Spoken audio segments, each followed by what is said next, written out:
নমস্কার, আমি স্বপ্না রানী মণ্ডল।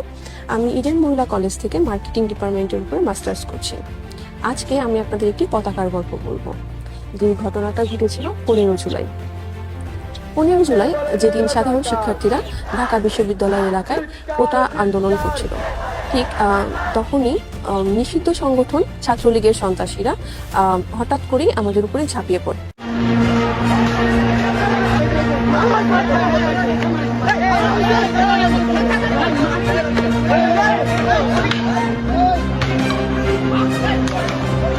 সেদিন বাকি সব শিক্ষার্থীদের মতো আমিও প্রাণ বাঁচাতে ঢাকা বিশ্ববিদ্যালয়ের একটি আবাসিক এলাকায় অবস্থান নিই।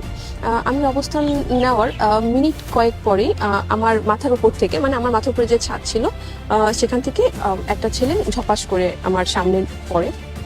আমি প্রথমে খুব ঘাবড়ে যাই, ভয় পেয়ে যাই যে আমাকে ছাত্রলীগের কোনো সন্ত্রাসী আমাকে দেখে নিল কিনা, এখানে এসে আমাকে আক্রমণ করতে আসলো কিনা। তো হঠাৎ করেই আমার চোখ যায় তার কপালের দিকে, কারণ কপালে বাংলাদেশের পতাকা ছিল। তো আমরা সেদিন যেসব শিক্ষার্থীরা আন্দোলন করছিলাম তাদের অধিকাংশ শিক্ষার্থীদের কপালে পতাকা ছিল, কিন্তু ওই ছেলেটার পতাকার এই যে কপালে যে লাল অংশটা আছে কপাল বরাবর মাঝখানে, সেখান দিয়ে প্রচন্ড রক্ত ঝরছিল।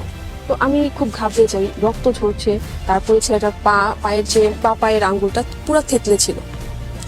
তাকে তার তৎক্ষণাৎ হসপিটালে নিয়ে যাওয়া খুব দরকার ছিল, কিন্তু কোনো উপায় ছিল না তাকে ওইখান থেকে বের করে নিয়ে যাওয়ার, কারণ বাহিরে ছাত্রলীগের সন্ত্রাসীরা টহল দিচ্ছিল।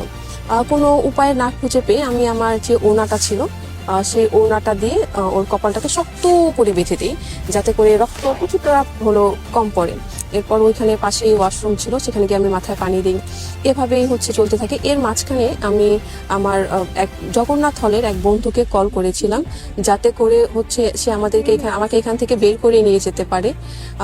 ঠিক সেই সময় যখন আমাকে নিতে আসে আমার সে বন্ধু, তখন আসলে আমাদের দুজনের না একসাথে বের করে নিয়ে যাওয়ার অসম্ভব ছিল প্রায়, কারণ ওই ছেলেটা খুবই আহত ছিল, আমিও খুব ঘাবড়েছিলাম। তো আমি তখন আর সেখান থেকে যাইনি, আমি ওই ছেলেটার সাথে স্টে করি। এরপরে যখন ওকে ওইখান থেকে হসপিটালে নিয়ে যাওয়া হয়, আমি কিছুক্ষণ একাই বসেছিলাম সেই জায়গাটাতে। একা বসে থাকার পর যখন মনে হলো যে না, আমি এখন চলে যাব, যখন উঠে দাঁড়াই দেখি পাশেই সেই পতাকাটা পড়ে আছে। আমি জানি না কি মনে করে পতাকাটা আমার হাতে তুলে নিয়ে চলে আসি, এবং 5ই সেপ্টেম্বর যেদিন আমাদের শহীদি মার্চ হয়, সেই শহীদি মার্চে আমি সেই পতাকাটাই আমার কপালে বেঁধে শহীদি মার্চে হেঁটেছিলাম। আমাদের শহীদেরা, আমাদের শহীদেরা, আমাদের শক্তি, আমাদের শহীদেরা। সেদিন আমার সেই ভাইয়ের সাথে যখন আমার পরিচয় হয়, আমি জানতে পারি সে জগন্নাথ বিশ্ববিদ্যালয়ের প্রথম বর্ষের একজন শিক্ষার্থী, যে কিনা ধর্মে একজন মুসলিম। এবং আমার পরিচয় থেকে আপনারা ইতিমধ্যেই জেনে গেছেন আমি একজন হিন্দু ধর্মাবলম্বী। তো আমরা যখন আন্দোলন করছিলাম তখন কিন্তু আমাদের এই ধর্মীয় পরিচয়টা মুখ্য ছিল না।